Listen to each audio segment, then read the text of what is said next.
everyone. Good morning.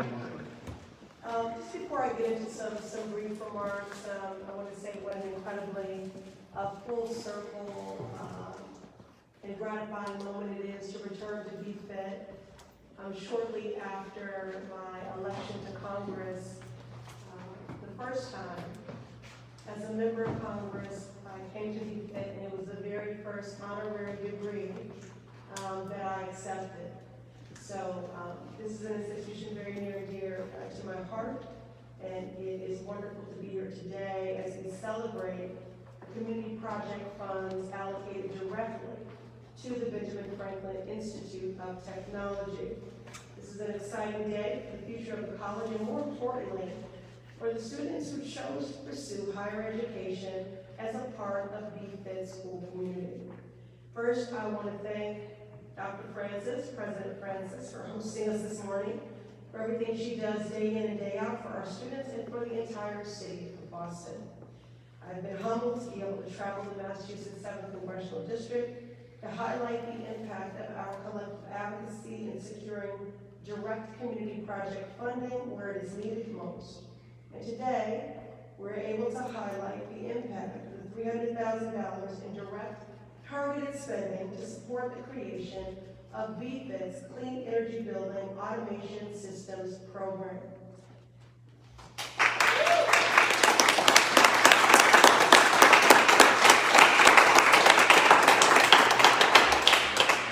There's absolutely no doubt that the funding for this program will serve a critical need within our community to help more BFIT students, especially those from low-income and marginalized communities, garner the skills required to find jobs in this quickly growing sector.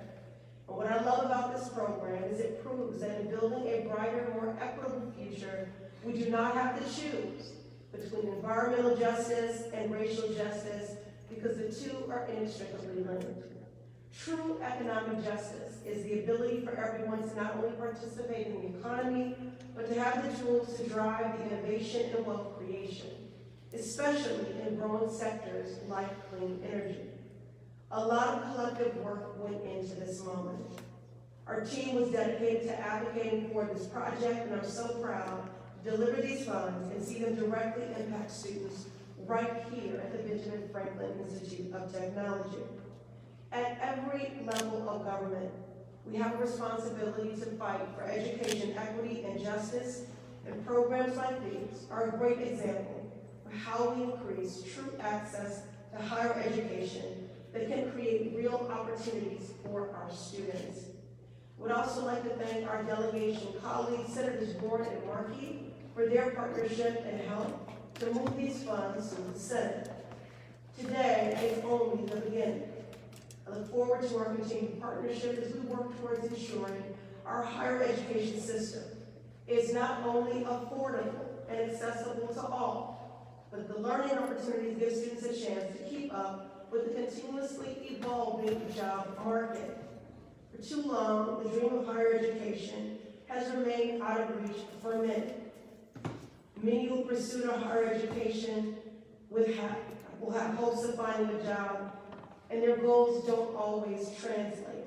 So after generations of divestment and underinvestment in our higher education, our HBCUs, and minority-serving institutions like BFIT, it's time we begin making robust federal investments in programs like the one here at BFIT.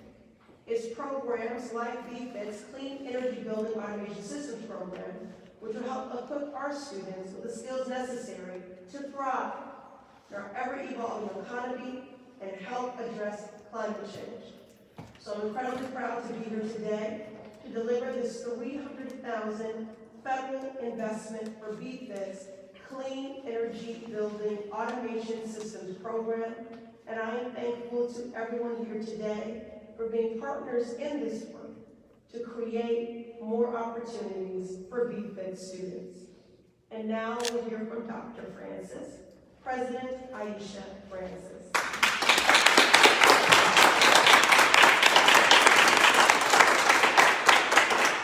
Thank you so much, Congresswoman Pressley. We are so honored to be part of this historic moment and to to be part of the incredible effort that you have put forward with your staff to make sure that federal dollars are invested in District 7. And, we know that this will have a ripple effect. So I want to also thank my staff, our team, the students, Jemai, Richie, and John, who are behind me, as well as their department lead, John Sarasconi, who is the program director for our HVAC program. This kind of moment has been a year in the making, I believe, in terms of the process that it takes. This is what it looks like to have really thoughtful leadership at the congressional level and to have advocacy at the congressional level that really thinks about what we're doing today and how that will have ripple effects for tomorrow.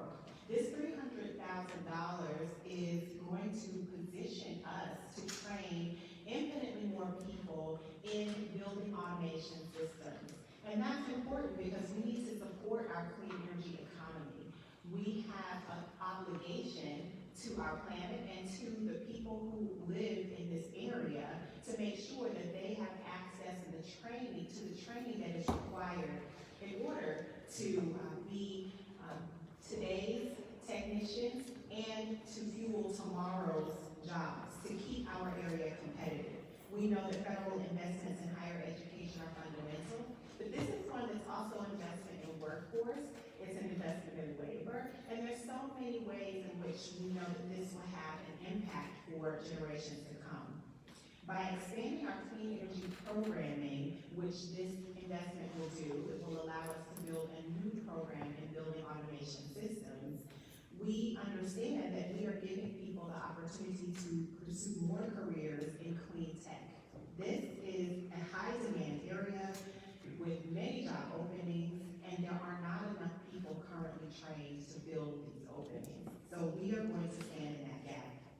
In Massachusetts, residential and commercial buildings using oil and gas produce almost 30% of the Commonwealth's greenhouse gas emissions. And this particular program will help green those buildings. These are existing commercial buildings as well as those that are being built today. Electricity is responsible for an additional 17% of emissions, and this is according to the Massachusetts Annual Greenhouse Gas Emission Inventory.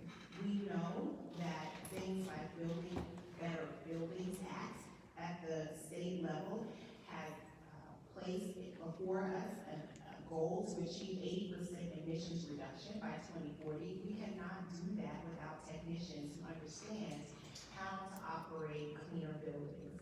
So this has a very direct impact on our carbon reduction goals as a state and our ability to live and work in cleaner, healthier buildings. As a minority-serving institution where 74% of our students identify as people of color, as an organization that welcomes students of all backgrounds, non-traditional backgrounds, untapped, and what that means, what that looks like is the majority of our students are first generation. Many are immigrants or children of immigrants. We welcome everyone to get training in fields that will pay them well, that will increase their quality of life, and that will allow them to take care of themselves and their loved ones. So we thank you again for this investment, Congressman Pressley. We are so happy to be part of this rollout district-wide. We want people to know that Benjamin Franklin Cummings Institute of Technology is grateful for the federal investments, and that we look forward to stewarding this investment well with more people trained in building automation systems to come. Thank you all so much.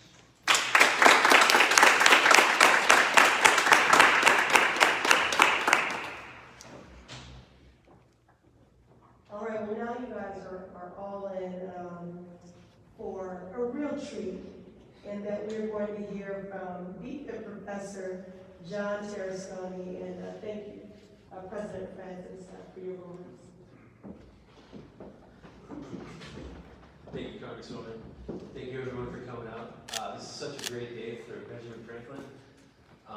With these funds, we're really going to be able to create a great learning environment for our students and give them the skills that they're going to need to enter this workforce. Building automation is a sometimes overseen job where people don't really know too much about it. but it actually has a lot to do with your everyday. If you work in a commercial building or an office, that building is controlled by building automation.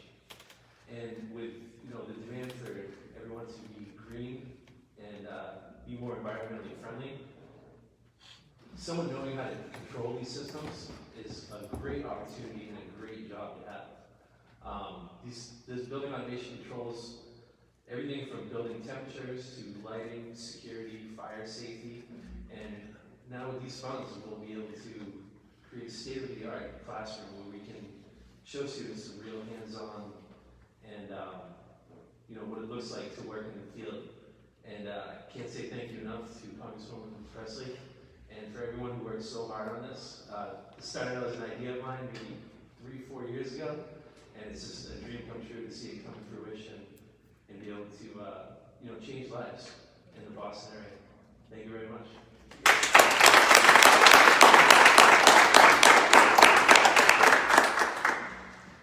Thank you, Professor Cherascani, and to your point there, you really underscore a belief that I've always had, that the best collaborations and partnerships are those that are driven and informed by those closest to the work and then endorsed by government. This is a perfect example of that. And again, to President Francis, who has made so many things that have been thoughts and ideas for a long time, but brought them to fruition during your tenure here. We are very grateful for your efforts and your commitment to be fit in the community. It is just clear with Professor Cherascani, yourself, and everyone we've met here at BFIT today, that people are bringing their full heart to this work and to these students, and we're grateful. And speaking of students, next we're going to hear from John Wynn. Is that the correct pronunciation? Yes. Okay. So and next we're going to hear from John Wynn, one of the BFIT extraordinary scholars.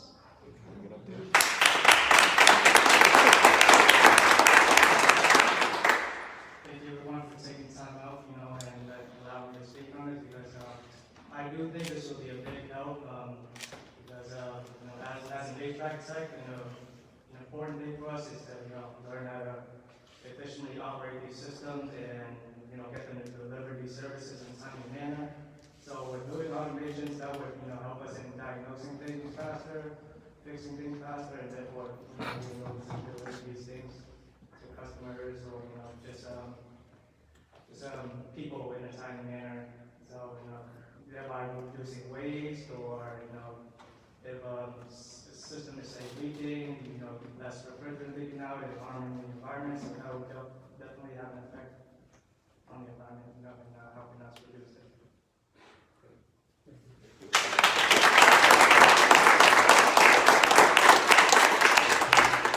Thank you, John. It certainly gives me much more confidence about the future, knowing that we're making such a critical investment like this that supports both our sustainability goals and the public health, and ensures that more and more people are a part of this industry, and that we truly are building an inclusive economy. All right, well now, for the moment you've all been waiting for, Dr. Francis, President Francis, should we present this check to you?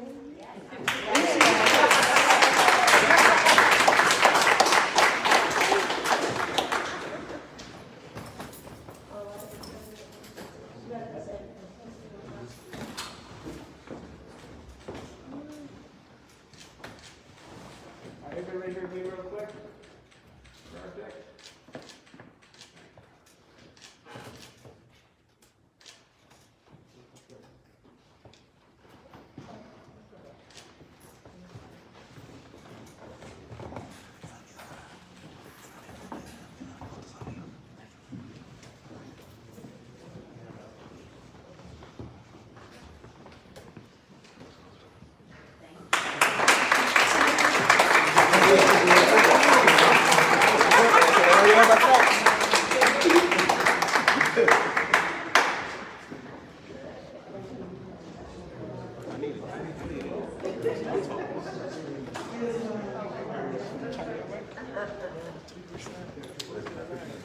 Right, happy to answer any questions.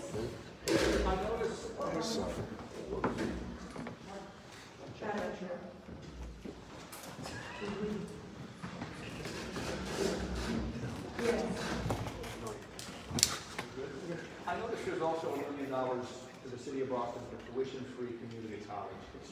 Is there a concerted effort in part of this to try to help that kind of education for communities that have been underserved over the years? I think the point here is, with the total $8 million that were delivered through the community project funding, and the one specifically focused on higher education, is that I see it as a public good, and we should invest in it accordingly. And that is a part of my broader advocacy legislatively and when it comes to our appropriations process, so that we're addressing the deeper problem here. Many people know of my work championing the need for us to cancel student debt by executive action. I've been championing the need for $50,000. We know that will close the racial wealth gap by 30% and alleviate the burden, writ large for those from every walk of life who are burdened by this nearly $2 trillion crisis. Grandparents, 76 years old, still paying student loans. Parents who took out parent plus loans who cannot retire. And a whole generation that can't start a family, grow a family, purchase a home, start a business. But we also have to address, we need broader reforms and investments.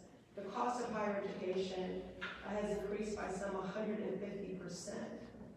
And so we need to federally invest in tuition-free college as a public good, and we should invest in it accordingly. And we also need to make that greater investment in our MSIs, our HBCUs, and we need to expand Pell Grants as well.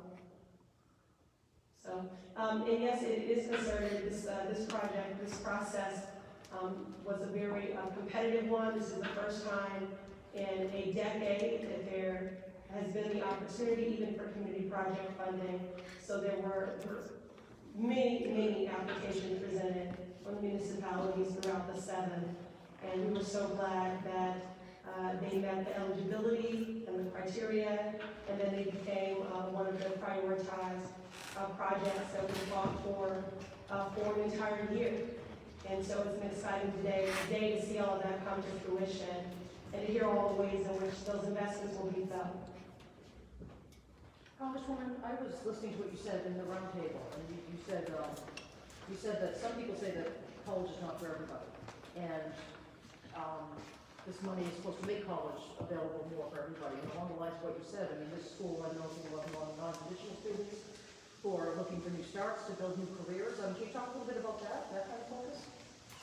Sure, and really the point that I was making there is that I think that there is sometimes a social stigma placed on those that are not pursuing more traditional four-year college, as if deciding to pursue the trade is some sort of defaulted choice, when again, it is an extraordinary choice, and it is a conscious choice and the first choice for many.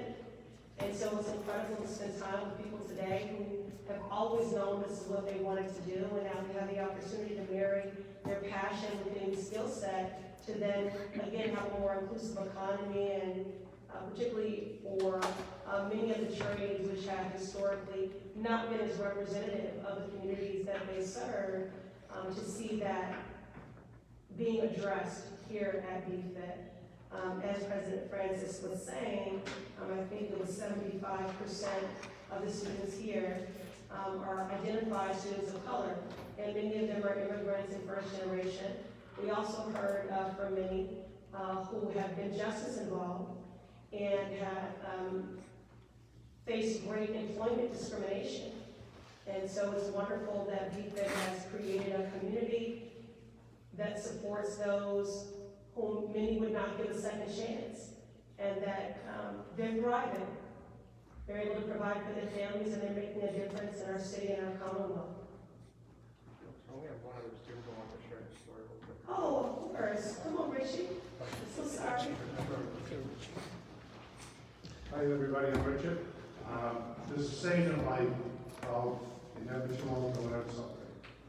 Every time I tell somebody I'm in school at the Benjamin, they say, "Oh, when you teach it?" I said, "No, I'm a student." And they kind of laugh and go, "I'm sorry," but I went through life with addiction of alcohol and drugs for a long time. And in 2010, I changed my life around. and everything I've done since to improve my life.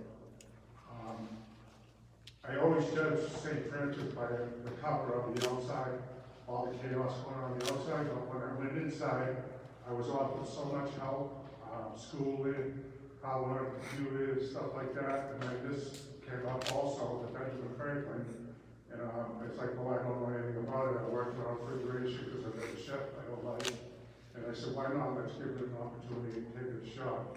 And since I've come to the school, everyone's been nothing but nice to me. They explain things to me. I'm still struggling a little bit, but I always say that Jeremiah helped me. Sebastian helps me a lot. The students are amazing. Somebody says if you want to be trapped on an island, I'd rather be trapped on an island with 4 homeless people than 4 billionaires because they have so much knowledge from the streets, from what they've been through. They help me out every day. I stay sober because I'm able to help people now. I promote this place a lot. I promote St. Francis.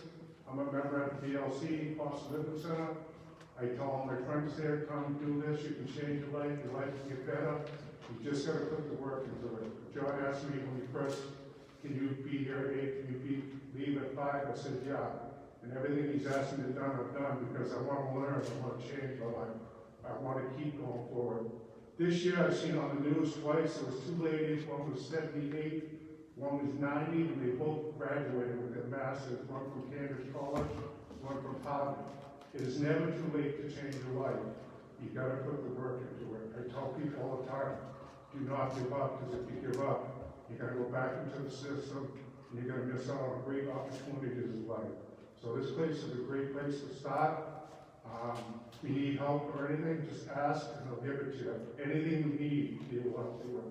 And I'm truly grateful for the state of Massachusetts and the city of Boston because they've given me so much since I've been out of incarceration and been sober. Usually when I look at a podium, I have to say I'm an alcoholic. But today, I am an alcoholic. I'm a recovering alcoholic who has changed his life for the better. So I wish you all good luck and keep fighting for your life.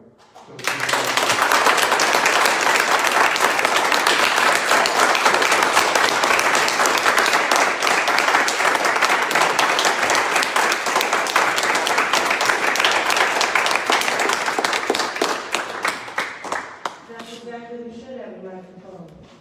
Okay. Well, good luck if any people want to try to come after that. Any questions? Just one question, actually a comment first, but Richard, you were visibly moved as you were sharing your story.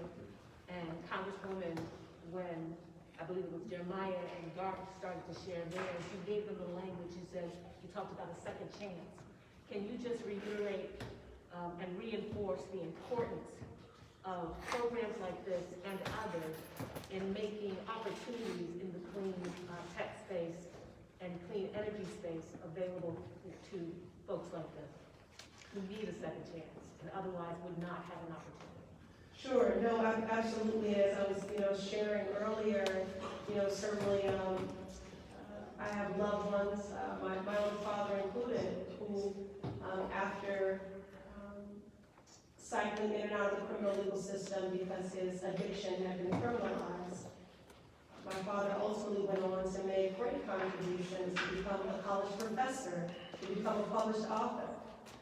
But along the way, he was met with great discrimination. And ultimately that was overcome, thankfully, because he had so many positive things to contribute, so many people to help, community to pour into. And so I'm glad and grateful that BFIT is playing this incredible role for those who have historically faced barriers to employment, whether they've been justice involved or immigrants or never saw themselves as a student. That this is really, I can't reiterate enough, I keep calling it a community because that is what it is. Of course, it's an institution of higher learning, it's an MSI, and it's meeting the need, again, of ensuring that we have a more inclusive economy and that those folks who have historically been disenfranchised, low income, communities of color, immigrants, have an opportunity to be represented in these trades that have not always been as represented, but also to play a role as good citizens in this Commonwealth, in our city, and really globally. This is about sustainability goals. This is about their own competitiveness. This is about being able to bring to bear their own contribution. And one of the young men was saying that what inspired him to want to be a part of this was during the pandemic. It gave him an even greater appreciation for things like HVAC, that this is also about public health, keeping people safe. So we thank BFIT for meeting the confluence of all those critical needs, both for community and also for our economy. And again, ultimately, for the livability of our planet. What could be more important than that? Any other questions from the press? Couple of questions off topic. Sure. The Greater Boston Food Bank released a study saying that, among other things, up to almost 30% of adults in Massachusetts are food insecure. Is there more you'd like to see done? Is there more that can be done from Washington to help address food insecurity? Well, I'd like to pretend that I'm surprised by those very sobering statistics, but I'm not. And in fact, in many of our institutions of higher learning, our community colleges and otherwise, they've had to set up food banks to meet the growing food insecurity that has been compounded by this pandemic-induced recession. This is a policy failure. It is a moral failure. No one should know hunger. And I partnered early on with, in this Congress, 117th, with Congressman Jim McGovern. He was a global champion in combating food insecurity and hunger, lobbying the White House for us to have a summit on hunger. And we learned in the last couple of weeks that will come to fruition, because not only is this a policy failure, a moral failure, really a humanitarian crisis, the good news is it's 100% solvable. And so we will have this White House summit. And then more recently, in that we see the waivers for school lunch expiring. I've been advocating for an extension of those school meals as we head into the summer. We know for so many of our children, the only opportunity for a balanced quality meal is at school. And it's really important that we make sure that those different lunch sites and the like that we're providing, and there's no reason why we should only be feeding our kids half the time. I mean, again, it's a humanitarian crisis. And then finally, one more thing on the federal level, I do continue to fight for a COVID package. You see, we're all masked here today. We're still in a pandemic, and that is still having an incredible impact on our public health, and again, also on the pocketbooks of working families. And so, as I continue to fight for another COVID response package, some of what I'm fighting for to be included in that package is to make sure that we have all the flexibility and all the funds necessary to make sure that no one goes hungry. Congresswoman, this week there is an oversight hearing on the latest, I don't even know how to phrase this question, it's become so horrific, the mass shooting epidemic in the country. What are you expecting to hear? What do you want to hear? Speaking of policy failures, when I was a city councilor, I convened the first ever listening-only hearing in the city of Boston. It was where we heard from some 400 surviving family members of homicide victims. And we could not counter, we could not go back and forth, we could only actively listen to their pain and their trauma, their intergenerational trauma, their residual trauma. So I believe with any issue that you start with those that are closest to it. The people closest to the pain should be the closest to the power, driving and informing the policy making. So if we're really serious about doing something to address the public health crisis that is gun violence, which is resulting not only in tragic school shootings or emboldened hate and the targeting of Blacks and Asians and Muslims and the Jewish community, but also we have seen an increase in suicide. We know that wherever there are guns, there's a likelihood of accidental shootings. It's the #1 killer of children who've been able to access a gun in the home. And also domestic violence. And so for all of those reasons, again, this is a public health crisis. And it is a policy failure. When you see something happening over and over again and at the same time, that's a policy failure. So I am encouraged that we're going to, in short order, be taking up some common sense legislation in the House. The Senate is still in their deliberations, but that will be moving on something. And I hope that will include a ban on assault weapons. It also will be increasing the age to purchase firearms to 21, and also universal background checks. As for the oversight hearing, just to bring it full circle again, as I think about that first listening only hearing that I had, hearing from those voices. Again, if you're serious about addressing an issue, that's where you begin. You listen to those who have been most impacted. So in the oversight committee, which I serve, we'll hear from victims from the Valley and also Buffalo. And I hope that we We keep will follow hearing, suit to what we learned from them. we keep hearing this time is different, but we heard that almost 10 years ago now after Sandy Hook. Do you think this time is different? Do you think this time something will happen in Washington? I'm sure gonna fight like hell to make sure that it does. You know, I was asked the other day, as I was talking about, because of the filibuster and our inability to just get 10 Senate Republicans to support many of the other consequential crisis issues that we've been trying to move on. I think how the question was framed is you talk about everything the Senate Republicans need to do, but what are you willing to compromise on? When it comes to our children, when it comes to our elders and our teachers, nothing.